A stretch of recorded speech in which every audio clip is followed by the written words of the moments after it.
Biden's shower pressure police. That's right, you heard that correctly. Biden's shower pressure police. And the dumbest bill in America. We even have a go woke or go broke too. This is Mark Fisher with Mark and the Millennials. And the millennial joining me today, of course, is Christopher Hopkins, our producer. This podcast is called Biden's Shower Pressure Police because the Biden EPA has ruled, because that's what Joe Biden wants them to do, on your shower pressure. That's right. They want to determine what kind of shower pressure you are allowed to have.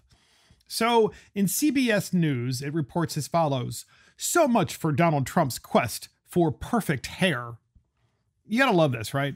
So this is a new article that came out. Rather than reporting on the facts of the matter, CBS goes right after Donald Trump, right? So much for Donald Trump's quest for perfect hair. President Joe Biden's administration is reversing a Trump-era rule approved after the former president complained he wasn't getting wet enough because of limits on water flow from shower heads. Now, with a new president in office, the Energy Department is going back to a standard adopted in 2013, saying it provides plenty of water for a good soak and a thorough clean. So the government's telling you how much water you can have, and they're going to regulate that through the shower head. That head that's on top of your shower that you are endlessly adjusting to make sure that the water comes out softer or stronger or what have you. Well, it's only going to come out so strong because they're going to only allow you to buy one kind of shower head, and that will be the shower head that stops lots of water from coming through. You've been in showers, by the way, haven't you guys out there, podcast listeners, where you rented a VRBO or you rented a hotel room or a motel room and you get in the shower and you're like, really? I mean, this is going to take hours for me to rinse my hair if I'm going to wash my hair, or it's just not worth it. You just jump in and you jump out and you're like, oh, forget it. It's just not even, just put extra deodorant on and forget about the whole shower thing. So the CBS News article continues. Now with a new president in office, the Energy Department is going back to a standard adopted in 2013, saying it provides plenty of water for a good soak and thorough clean. Okay. The rule change will have little practical effect, sure, since nearly all commercially made shower heads comply with the 2013 rule. The pet peeve of the former president notwithstanding. A department official said the action clarifies what's been happening in the marketplace. Showers that provide the extra supply of water desired by Trump are not easily found, according to CBS News, said the official who insisted on anonymity because the rule change had not been made public. Yeah, it's okay. So this is a major news outlet, podcast listeners, and here is what they're saying. A department official, which EPA, said that the action clarifies what's been happening in the marketplace already. Showers that provide the extra supply of water desired by Trump are not easily found, said the official, who doesn't want you to know who he is. So now you have to trust CBS News in saying that they actually talked to someone who is truly an official about this particular matter. Since 1992, federal law has dictated that new shower heads should not pour more than 2.5 gallons or 9.5 liters of water per minute. And new shower fixtures came out with multiple nozzles. The Obama administration defined the shower head restrictions to apply to what comes out in total. So if there are 4 nozzles, no more than 2.5 gallons total should come out among all 4. You get the feeling they're inside your shower now because they are. The Trump-era rule, finalized in December, allows each nozzle to spray as much as 2.5 gallons, not just the overall shower head. So the Trump rule said, hey, look, if you've got a shower and you have 5 shower heads in that shower, which is possible, right? Because you might have one that's pointing at you and 2 pointing down and 2 pointing at you from the sides. It's possible because you've seen these showers before. And increasingly, when you see a lot of these newer houses, and even when people are in older homes and they renovate their bathrooms, they put multiple shower heads in. And Trump's rule was, well, you can have as much as 2.5 gallons coming out of each shower head. And of course, that rule was changed to say, no, it can only be 2.5 gallons for all of the shower heads combined, which means you're not going to get wet, right? This water is going to barely come out of the other shower heads. So why have 4 or 5 shower heads? A proposed rule change set to be published in the Federal Register reverts to the Obama-era standard, of course, because it's Biden. He wants to go back to the good old days of complete and utter control of your shower. The change will ensure that consumers continue to save money while reducing water use and paying lower energy bills, the Energy Department said. Officials estimated that the Obama-era rule saved households about $38 a year, and the Energy Department expects similar savings. Well, here's the problem. It's not their job to tell you that you need to save money. It's not the federal government's job to tell you, you've got to save money when it comes to water. What they're trying to do is to confuse you, and instead they're trying to control your shower and say, you need to save water. So even defining body sprays. The Energy Department also is proposing to remove the definition of body spray adopted in the 2020 final rule. The rule allows body sprays to circumvent congressional intent to promote water conservation simply based on orientation of the water flow. A side spray rather than overhead. So if you're in a shower, once again, and you've got the overhead nozzle, shower head, that's the shower. But apparently what happened was a lot of manufacturers were saying, well, the shower heads that are on the side are actually body sprays because they're spraying your body. They're not actually shower heads. So they're trying to get around the rule. The department said in a statement, it believes the 2013 definition of a showerhead strikes the right balance by allowing consumers to continue to have showerhead choices in the market. Yeah, the department is saying you still have showerhead choices. You just can't choose one that provides the amount of water that you want. So you really don't have choices. So shower heads, you take a shower, the water doesn't come out. You want to wash your hands, the water doesn't come out. Trump said at the White House last year. So what do? You just stand there longer and you take a shower longer because my hair, I don't know about you, but it has to be perfect. Thank you very much. That was Donald Trump, of course, last year talking about the whole shower head thing, the whole shower head issue. Kind of fascinating that the government is getting back involved in this. And there are, of course, a variety of reasons why the left is saying that they are trying to justify this. And of course, they're pointing to, podcast listeners, I ask you to guess, what are they pointing to? Climate change! And specifically, they're pointing to the American West, where there is indeed a drought. Guess what, ladies and gentlemen? There have been droughts in the American West for as long as the United States has settled the West. They've had drought spells. And of course, the latest climate change science, if you want to call them that, they're saying, well, this is the new normal. This is just the way it's going to be. And so there are a lot of questions we could ask, but here's the most obvious question. We know there's a lot of water in the ocean, and California's in the ocean. Why don't we build desalination plants, ladies and gentlemen?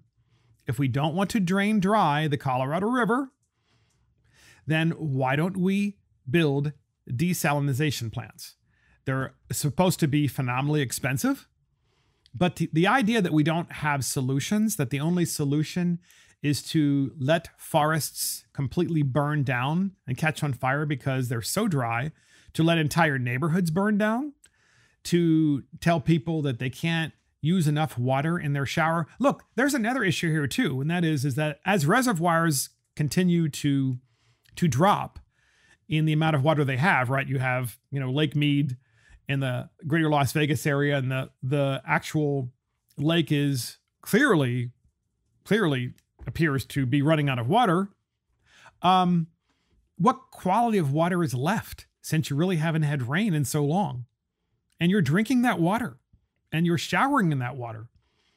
So what the Biden administration is trying to do is to say, well, the whole United States is the same. If you live on the East Coast where you have plenty of rain, you must suffer the same way the people do on the West Coast. And that's absurd. because it's assuming that we don't have any solutions to this problem. And herein lies why Democrats are incapable of governing, because they're using the crisis to continue to control you more, including in your shower. And Republicans are saying, there are solutions to this problem. We have this vast ocean and vast oceans across the planet, and we can tap that water and take the salt out. And yes, it's an expensive process. It requires a lot of energy, but we can figure it out. I was talking to my brother the other day about this issue because he's always been concerned about this issue in the West because he lived out there for a while. And I said, well, you have, of course, the desert in California and Nevada. Of course, you have valleys that some of which are completely empty. Why not find a valley and flood the valley with seawater? And then over time, you have this massive lake.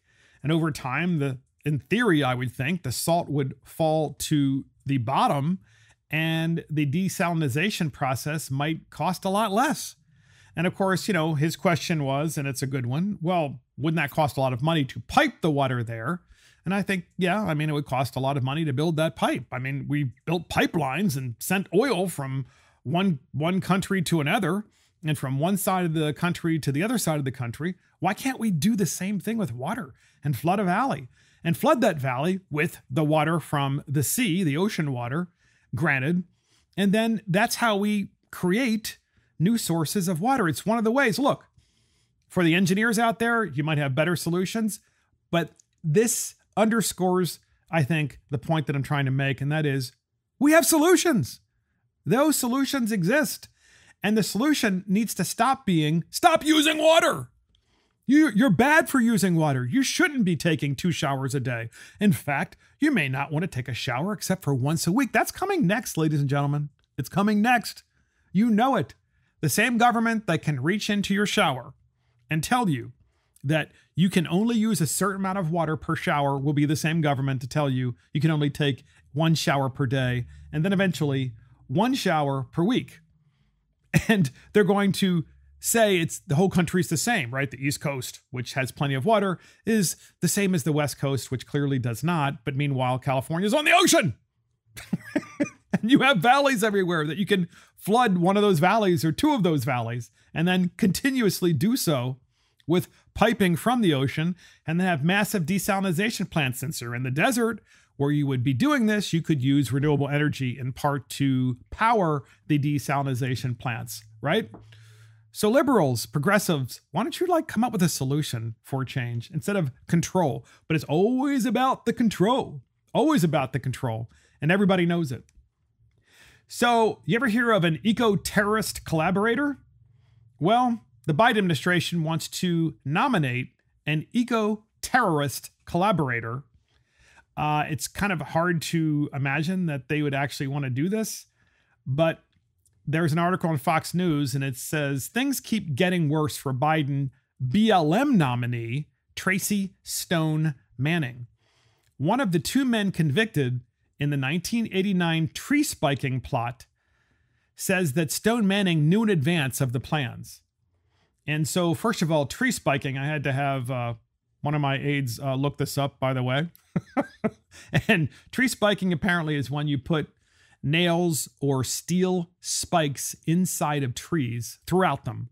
And you do so that when the loggers come by and they start cutting down trees, their chainsaws break. And of course, when those massive chainsaws do break, it puts people in grave danger and can kill them. So she was engaged in this kind of eco-terrorism rather than, of course, going through the process and going through government or other, or here's an idea. Why don't you buy up some of the land and then you can preserve it? You can put it in preservation permanently. So things keep getting worse for Tracy Stone Manning, President Biden's nominee to lead the Bureau of Land Management. How you like that? The Bureau of Land Management will be led by, potentially, an eco-terrorist. If confirmed, Stone Manning would run an agency tasked with managing 245 million acres of public land and 700 million acres of subsurface mineral estate, according to the Bureau of Land Management. And by the way, I got that wrong before. She's not the She's not Black Lives Matter nominee. She's a Bureau of Land Management nominee. I just want to make sure that's clear out there, podcast listeners. Although she might as well be, since she's an eco-terrorist. She testified in exchange for immunity that she retyped and sent an anonymous letter to the U.S. Forest Service on behalf of John P. Blount, her former roommate and friend. The letter told the Forest Service that 500 pounds of spikes measuring 8 to 10 inches in length had been jammed into the trees of an Idaho forest. Senate Republican leader Mitch McConnell and every Republican on the Senate Energy and Natural Resources Committee have urged Biden to withdraw her nomination. The nominee's written answers to senators have raised even more questions about her truthfulness. In her initial round of written answers, she denied ever even being the target of a criminal investigation, even though she was, but her own past statements, as well as the lead investigator in the case, directly contradict that assertion. She told the committee she had never been the subject of an investigation and yet complained about being investigated in the press. Wyoming Senator John Barrasso, the top Republican on the committee, previously told Fox News. So herein lies the problem, right? If you're a president of the United States and you are elevating and nominating an individual who is a known eco-terrorist, then what you're saying to the rest of the country is laws don't matter. You can break the laws, you can hurt people in the process, you can even maim them and potentially kill them, and yet you're going to get rewarded because what you did was somehow justifiable. You broke the law and you hurt people and it's justifiable. And that's pretty much the summary of the Democrat Party now. Laws don't matter. Laws don't apply to them, but they apply to everyone else. And if you break the law and you're ultra woke and ultra progressive, you will then get promoted by the Biden administration. And so the issue with this young lady being nominated to the Bureau of Land Management is Joe Manchin. Because the question is Joe Manchin going to vote for an alleged eco-terrorist collaborator? The senator's office was asked and did not respond. So once again, Fox News says Senator Joe Manchin, Democrat, West Virginia, is the legislator to watch as the Senate prepares to vote on President Biden's embattled nominee to lead the Bureau of Land Management. Her name is Tracy Stone Manning. Stone Manning has come under major scrutiny after it was revealed that she traded court testimony for legal immunity in a case regarding the 89 tree spiking plot in Idaho. But Manchin, who is the key vote in the Senate, let's face it, this guy is the most powerful man in the Senate because he represents West Virginia. He's a Democrat, but he votes many times like a Republican, and it drives the Democrats crazy. He's been silent on her nomination. The senator didn't respond to Fox's News request for comment on how he plans to vote, whether it's going to be for her to be confirmed or not. So we're hoping that, of course, she does not get confirmed, because if she does, then really what we're saying to the people of the United States is, hey, guess what? You can break the law, doesn't matter. You can hurt people, doesn't matter. As long as you're on the left, that's okay. And then you're going to get promoted and paid a lot of money to run an entire department. And who knows what kind of rules she would put into place, what kind of radical rules she would put into place. I also find this interesting too, podcast listeners, that the Biden administration is the same administration that is allowing open borders. And if in the United States we have an entire West that is super dry and there isn't enough water, there aren't enough jobs, and there's a concern that we're cutting down too many trees, which is why the Biden administration wants to put this lady in charge of BLM, the Bureau of Land Management, then why would we be allowing so many millions of people into the country? If it's not sustainable, then why would we be doing that? It just doesn't add up. I think most people kind of feel this and understand that there are way too many questions than there are answers. So next up, podcast listeners, we have Go Woke or Go Broke. And the Go Woke or Go Broke segment is no ice cream for West Bank Jews. That's right. No ice cream for West Bank Jews. So Ben & Jerry's is going to stop selling ice cream in the West Bank settlements and East Jerusalem. The company cites our values for the decision not to renew a license agreement at the end of the year. So in the Wall Street Journal, Ben & Jerry's said it would stop selling its products in the Israeli-occupied West Bank and parts of contested East Jerusalem when its license agreement expires, as the ice cream maker takes another activist stance. Sales in the settlements of Palestinian territories were inconsistent with our values, the company said Monday in a statement on its website. Well, first of all, they're not Palestinian territories.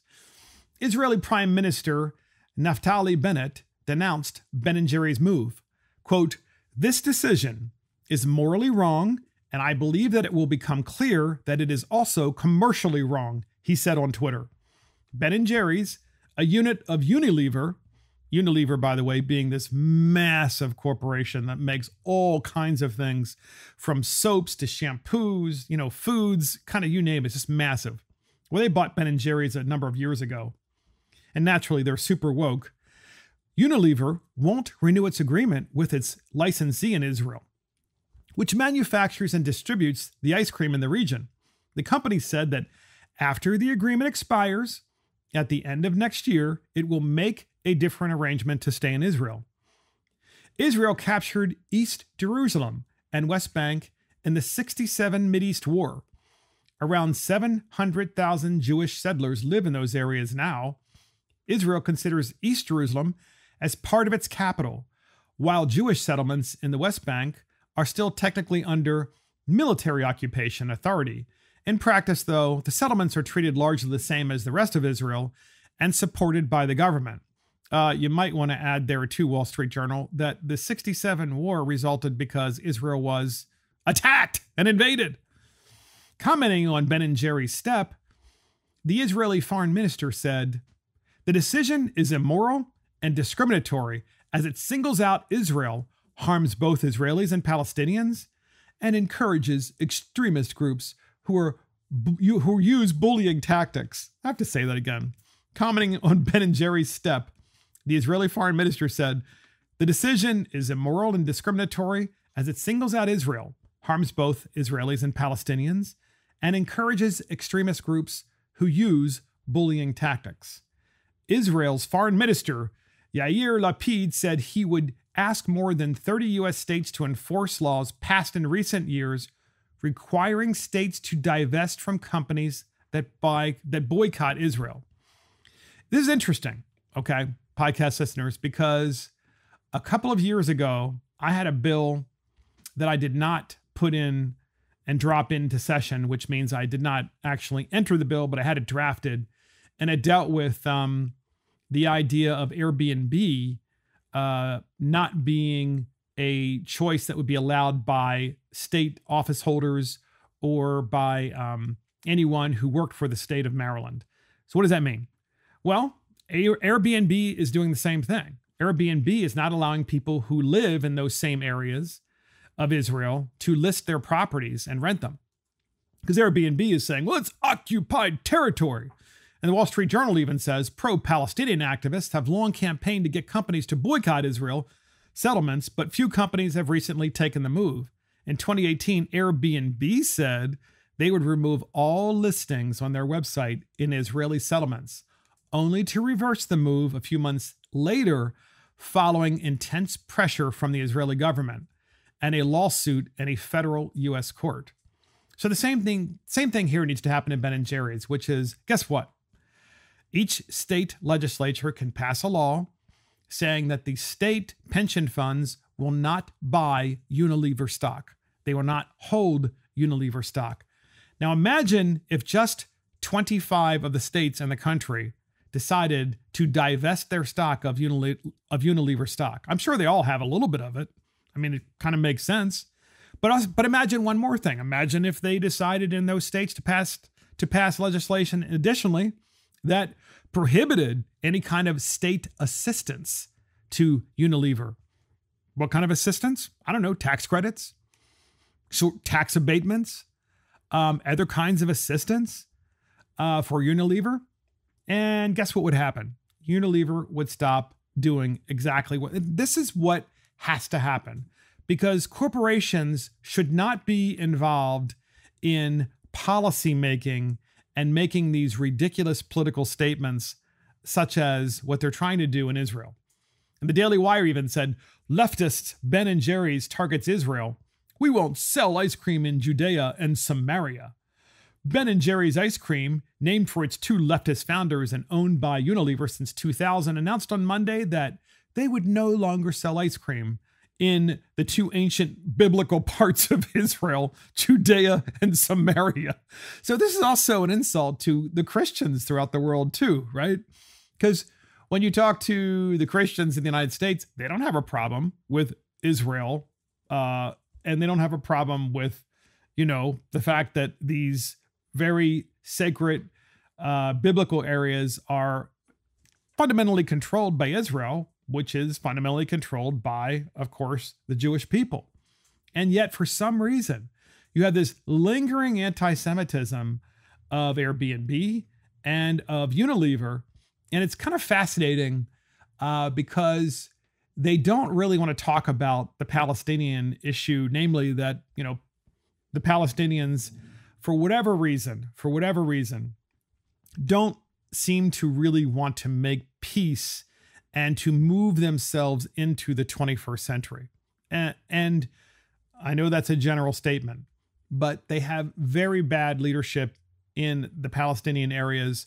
And that leadership always seems to lead people down the path of just making life worse and harder and constantly warring with Israel. It's just dumb, especially when you consider the most advanced society and the only democracy in the Middle East is Israel.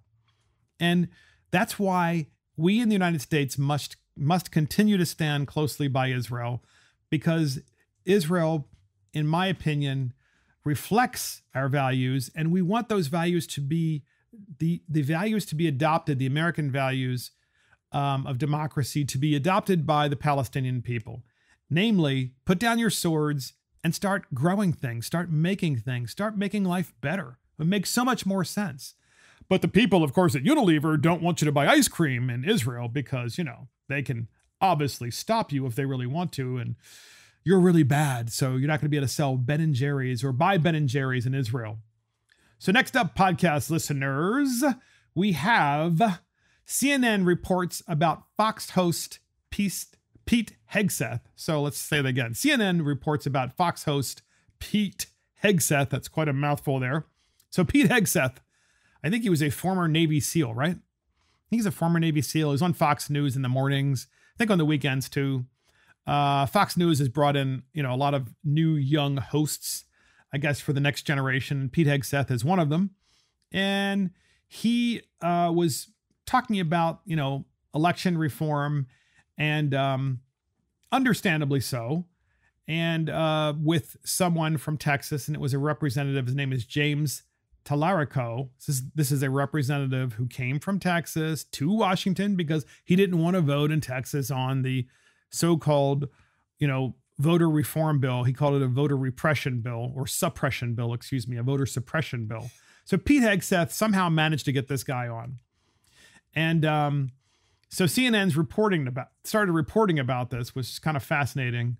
And when CNN did, of course, they decided that they were going to go after Pete Hegseth because how dare he, interview anybody on Fox News about this particular issue. He's entirely unfair.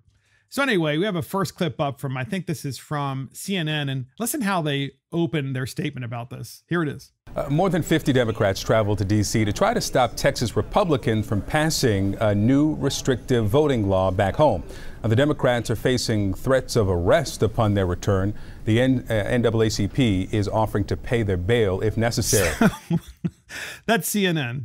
It's the so-called election reform bill, and a normal news network, if you will, would say Republicans believe this and Democrats believe that.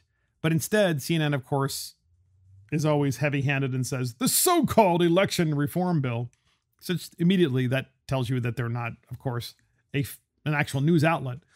So here's Pete Hegseth of Fox News interviewing Representative James Tallarico, Democrat from Texas, who came to Washington to escape his duty to vote yes or no on the election reform bill. It's a pretty fascinating interview, and here it is. Now, one representative went on Fox TV last night and took on one of the hosts on the lie that is fueling the spate of these so-called election integrity bills.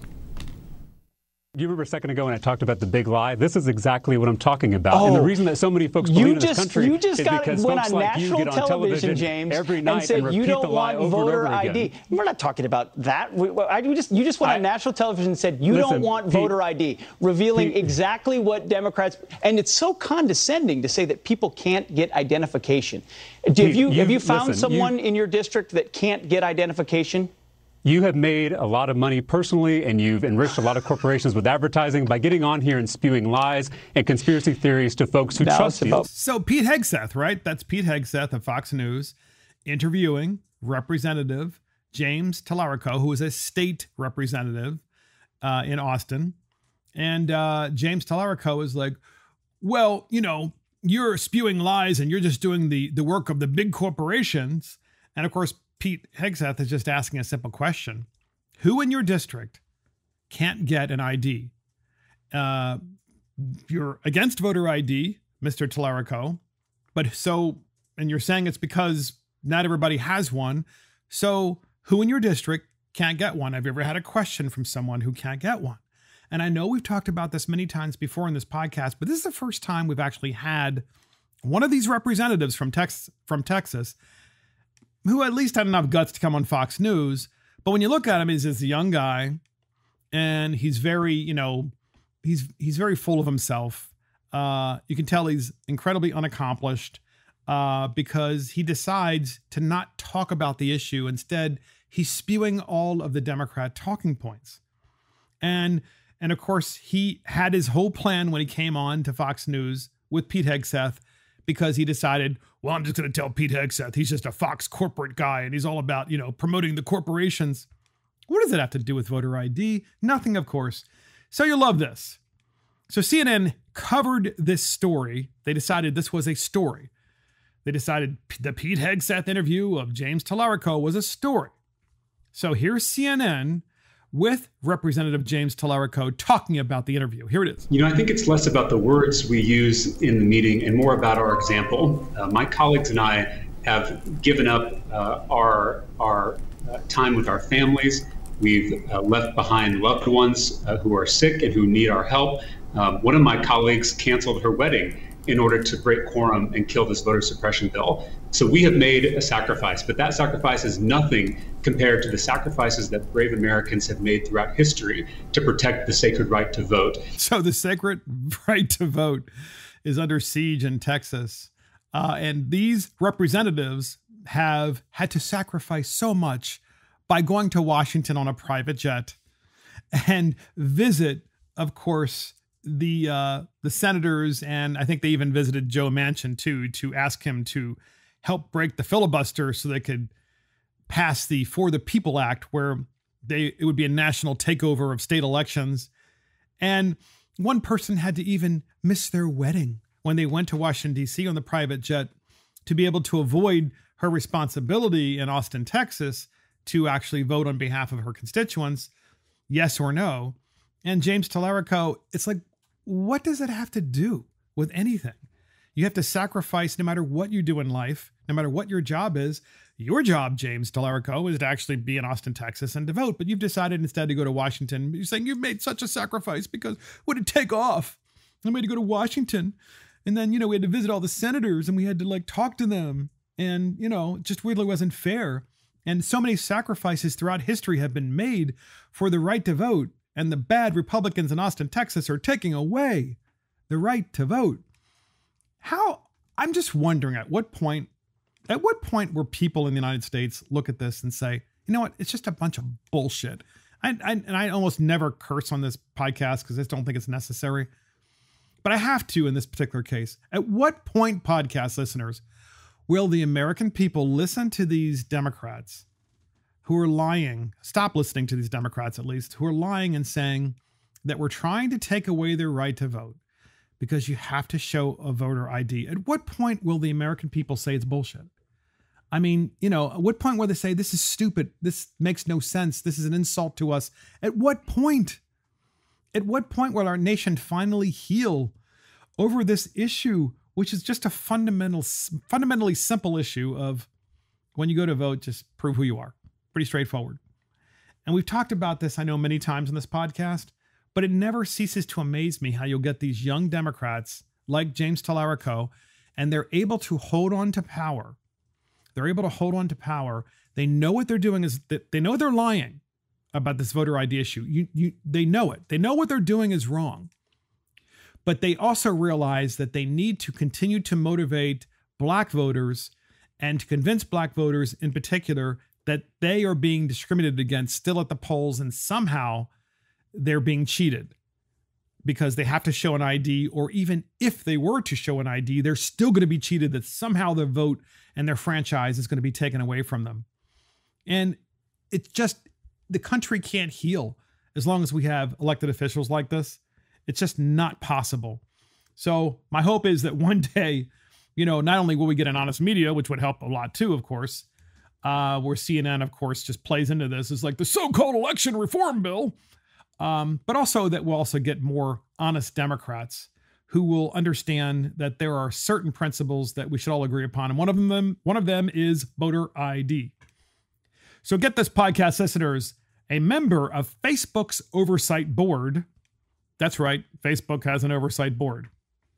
The oversight board's job is to watch what you say and determine if you're saying something that's appropriate or should be censored. So a member of that board, the oversight board, said, quote, "Free speech is not an absolute human right." This is reported in the conservative firing line, but you don't have to worry about where it's reported. It's reported all over. In addition to that, we even have a clip, which we'll play in a minute. But first, so much for that whole First Amendment thing. According to Helle Thorning-Schmidt, I think that's how you say her name.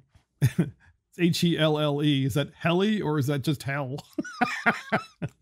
A former prime minister of Denmark. So she's a former prime minister of Denmark and a current member of Facebook's oversight board or censorship board, the same body that upheld a 2-year ban of former President Donald Trump's free speech rights, said that free speech is not an absolute human right. What we're trying to find, of course, I think many of us engaging in this conversation, is the middle of the road, she said.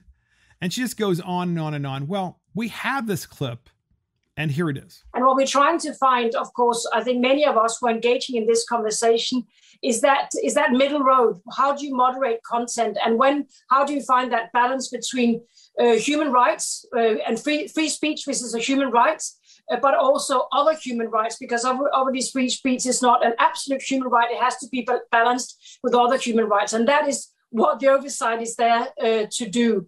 Until now, we have seen content moderation, as I said, from a select few in Silicon Valley, and ultimately Mark Zuckerberg, who's been moderating content.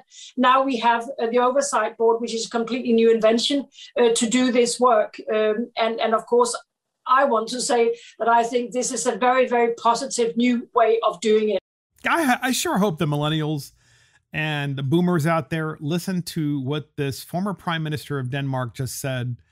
And I hope they just put up the bird like right in her face and to Facebook's face. I mean, who do these people think they are, telling us what we can and can't say? I mean, the true fundamental human right is one of free speech, and it is given to us by God. It is not given to us by Facebook. But it even is more telling that Facebook chose what? They chose someone from Denmark to be on their oversight board, a former prime minister. I mean, Europe, who wants to copy Europe? Who wants to be like Europe? Nobody wants to be like Europe. I mean, Europe is essentially a dying region of the world. because of the creep of socialism. It's gotten so bad that a good friend of my wife and I's who lives in Bordeaux, France, says that his effective tax rate is 72%. But oh my gosh, let's bring over the former Prime Minister of Denmark, because I'm sure they know how to monitor free speech. And speaking of that whole socialist trend in Europe of 72% effective tax rate in France, well, if you can't speak out against that effective tax rate on social media, if you're not allowed to do that, if you can't say, hey, look, I think this is socialism, I think this is wrong, I don't understand why you're taking my money and giving it to others who aren't working. I'm really working for the government. I am a slave of the government. Well, at some point, Facebook, certainly with this former Prime Minister of Denmark, could say, well, what you just said, that speech, that's not an absolute human right. You don't have the right to say that on Facebook. We're going to stop that too. We're not going to allow you. That is how authoritarianism starts to take hold. That is how it always starts to take hold, because you stop free speech, you start limiting it, and you say, well, there's some things you can say, there's some things you can't. Obviously, there are well-established cases that say you cannot go out and threaten someone that you're going to kill them, or more importantly, and equally important, I should say, you can't go on social media and encourage others to go kill someone or hurt them. That's not free speech, right? That's speech that intends to hurt someone's body and potentially kill them. I'm just talking about free speech, and podcast listeners know this is better than anyone, because how often have you written something on social media, particularly Facebook or Twitter? We do it all the time. And Facebook says, well, the Facebook fact checkers say that this isn't true. Learn more here. So they redirect you to some other place that you have to go to in order to find out the real truth, according to Facebook and according to Mark Zuckerberg. So next up, podcast listeners, we have the dumbest bill in America. Do we have a lead up, Mr. Producer? Of course. Here it is.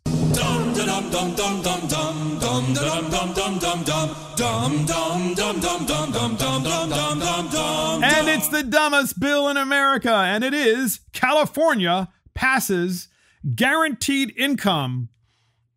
California passes guaranteed income. What does that mean? Well, in the Hill magazine, California approves first state-funded guaranteed income. It's the first state in the United States to do so. California lawmakers on Thursday approved the first state-funded guaranteed income plan, setting aside millions of dollars for monthly payments to pregnant people and young adults, the Associated Press reported on Thursday. According to a proposed measure, local organizations and governments are allowed to apply for the money and to run their own programs. The State Department of Social Services will then decide who gets the funds. Legislators say the main purpose of this new law is to help pregnant people and young adults who grew up in foster shelters transitioning to life on their own. The law comes on the same day California is handing out families their first payments under the temporary expansion of the state's federal tax credit, according to the AP. State Senator Dave Cortez, Democrat, told the AP that his new bill can change the philosophy from Big Brother government knows what's best for you, referring to how people struggle without government assistance. Quote, we've been very prescriptive with that population as a state, and as counties go, look at the failure, Cortez said. Half of them don't get their high school diplomas, let alone advanced like other people their age. State Assemblyman Vince Fong, Republican, argued that the proposed measure would devalue the meaning of work, creating more dependence on the government. Quote, we should be pushing policies that encourage the value of work, Fong told Newswire. Guaranteed income doesn't provide the job training and skills needed for upward mobility. Various U.S. cities like New Orleans, Tacoma, Washington, have recently advanced federal guaranteed income programs, including Los Angeles, which plans to give an extra $1,000 per month to $2,000 per month to needy families, the AP reported.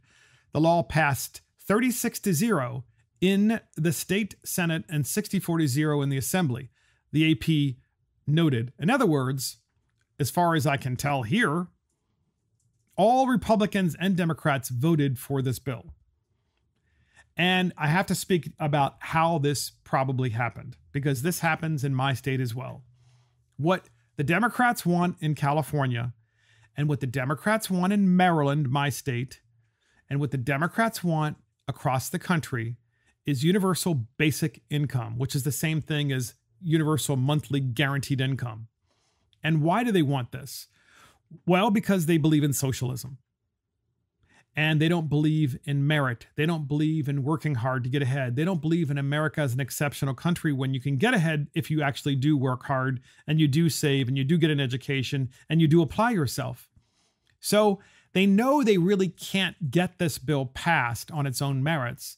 So what California decided to do instead is say, well, we're going to do UBI, Universal Basic Income, but only for people who are pregnant. Because, you know, they need the money and they deserve the money because they're pregnant.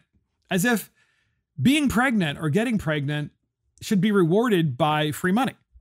I mean, it's ridiculous, because the place that I'm from, you didn't get pregnant until you actually could afford to take care of the child. That's when you got pregnant. And you got married first before you got pregnant, of course. You would do that, and then you would say, well, you know, to your spouse, hey, do you think we're ready financially for a child? You'd have that discussion. You would start making those plans accordingly, and then you would have the child, and that child would be your responsibility because, after all, you're the parents, and that's the way it should be. But California is doing the whole, you know, gender game, right? They're trying to make you feel so bad. Well, these are pregnant women, and and the young adults, they need this money, especially those young adults who are in foster shelters. Now, in California, you have a record number of children in foster shelters because so many children came here illegally from Mexico, and they crossed the border and they came without their parents. So that's an issue. But there's also the other issue, of course, which is parents who simply don't raise their children and they have children out of wedlock. And of course, by the way, when you reward people who are pregnant with free money, why would they ever bother to do the right thing? Why would they ever bother to get married? I mean, if you put this bill in and you say, hey, we'll give you the $1,000 if you actually marry the person that knocked you up, and then you both actually raise the child over the next 5 years and you stay together for at least 5 years, then we'll reward you. Okay, well, let's have that conversation. But the Republicans in California are so weak and so useless that, as far as I can tell, and, you know, maybe they did offer some of these amendments on their floor, you know, to the bill. Maybe they did, but it doesn't matter because they still voted for the bill and they shouldn't have. Because the teaching moment here is you don't get free money unless you work, okay? You have to be looking for work. You have to eventually get a job. So do you think this is going to help the unemployment rate in California by paying people to not work? Of course it's not. And we could just go on and on about this. Well, here's ABC News 10 in California reporting with the former mayor of Stockton, California, and talking to him about this particular program. We have that clip, and here it is. It's monumental. Former Stockton Mayor Michael Tubbs led the charge in launching a privately funded guaranteed income program. He's now an advisor to the governor and reacting as California lawmakers approve the nation's first state-funded guaranteed income plan. Because let me tell you, being the first can be scary, and being the first comes with a lot of bruises. The nail that sticks out first is the one that gets hammered. So for the state to really take that risk and be the first really says a lot about the values of our leadership. The state has set aside $35 million for monthly cash payments, prioritizing expectant mothers and young adults who recently left foster care with no restrictions on how they spend it. No restrictions, podcast listeners, on how you spend the money that you receive. So herein lies another major flaw in today's welfare state. We give people money. We just transfer it from those who are working to the government and from the government to those who are not working. And we're not putting any conditions on the money. And that is a mistake because we're saying you are not in any way, shape, or form restricted on how you can spend this newest entitlement in California, which is universal basic income. And so in Maryland, one of my colleagues was concerned. We don't have UBI in Maryland, but we do have a very robust welfare state that never seems to stop growing. And one of my colleagues came to the Ways and Means Committee. I'll never forget this. And he put in a brilliant bill. And the bill was a restriction on the use of any welfare checks to be used in state casinos or in the casinos in the state. And I thought to myself, well, wait a minute, that's a problem. And by the way, that just shows you how naive I am about this particular issue, because it wouldn't occur to me if I really needed money and I was truly destitute and I needed money for food, it wouldn't occur to me to get that money. And instead of going to the local grocery store to buy the food, to instead go to the casino. That's just maybe a little bit of naivety that I have, but apparently it is a thing in the welfare class. It's a big thing where people get the money from the state and they take a portion of that money, and sometimes a large portion, and they go to the casino and they gamble it. And as you probably know, wherever there's a casino, the states always get a huge amount of tax revenue. So the state is giving the money and then taking the money right back. So shouldn't there be a restriction on how you spend the money? At a minimum, there should be a restriction. We're going to give you this money, this $1,000. You can't use it in casinos. You can't use it to buy lottery tickets. You have to use it for food and clothing and shelter or transportation. You have to. But there are no restrictions on it. So it's the endless growing welfare state, and there's no teaching moment involved in the welfare state. None whatsoever. So therefore, it's only going to get worse, and we're going to have more and more socialism and socialism creep in the United States, and it's always starting in California. So here's the other part of this ABC 10 report with former Stockton, California mayor. We had that clip where this gentleman, the former mayor, is like, well, as California goes, so goes the nation. UBI is a good thing. We have that clip, and here it is. And I'm excited to see sort of how this accelerates the movement nationally, because as California goes, so goes the entire nation. But on Facebook, Randy says, I'm tired of having to pay for everyone to sit around and do nothing. They don't deserve it. Kevin says, what's the difference between guaranteed income and socialism? What do you say to those folks? The people that are most dependent on government are actually those with the most money in corporations, in terms of bailouts, in terms of tax breaks, in terms of preferential treatment for contracts, et cetera. Yeah, so there you go. Classic lefty from Stockton, California mayor saying, well, the people who are really engaged in socialism and are really getting the dole, the government dole, those are the big corporations. Well, guess what? I've actually seen this. And this gentleman is right. This former mayor of Stockton is certainly right in one respect, and that is there are plenty of tax incentives and tax credits and other kinds of tax abatements that are available to large corporations that shouldn't be. And I would wholeheartedly agree with this individual that those companies shouldn't receive those benefits. They shouldn't, and they should be eliminated. You either can compete or you can't.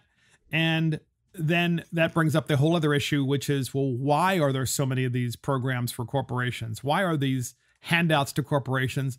And in many times it's crony capitalism, which occurs, by the way, in blue states, especially because in blue states, their tax structure is so unsustainable that corporations are like, well, I'm going to leave because it's too expensive. So then the state Democrats were like, well, then we'll pay you off with subsidies if you stay. And that's why that's happening, and that's why that's growing. So that should be stopped. And if it were stopped, then what would happen is all the companies would leave California, and then California would finally implode, which is probably what it has to happen anyway. It's going to eventually happen, I'm pretty sure anyway. And then that's when you get the corrective action finally, when people wake up and they go, oh, guess what? We made a mistake. We taxed people out of the state. But that doesn't justify giving free money to people simply because their achievement is they got pregnant. It's absurd. Okay, so then let's take away the foster child issue, because Democrats always do this. throughout the country. They always put these bills in. Well, for the children who are in foster care, when they get out of foster care and they're adults and they're out on their own, we should give them UBI. And herein lies the problem. We already have a robust social net. We have food stamps. We have housing vouchers. We have welfare. This program, this UBI program in California, is in addition to all of those other programs. So the Democrats got the Republicans to vote for this in California because they shamed them with the foster care and pregnant women thing, because then they were terrified, the Republicans were, that during the next election in the state, the Democrats were going to say, you voted against giving pregnant women money so that they could feed their children. It's all baloney. It's all BS. But this is what Democrats do to be able to advance their socialist agenda. It's highly effective, and they're very good at it. And Republicans are terrible at defending their values and defending the freedom that this country so badly is losing on a daily basis, namely the freedom to keep your own money and the freedom to teach people the most important and fundamental part of the country, and that is you have to work to get ahead, and you have to apply yourself, and you have to be willing to work. You got to stop looking to the government for the answers. That is the recipe for disaster. And that's the dumbest bill in America. California passes UBI and guaranteed income. And that's it for Mark and the Millennials. Thank you for joining Mark and the Millennials. This is Mark Fisher. Thank you to our producer, Christopher Hopkins. Check us out on iTunes, Spotify, YouTube, Facebook, Twitter, Parler, Rumble, and our website. See you next time.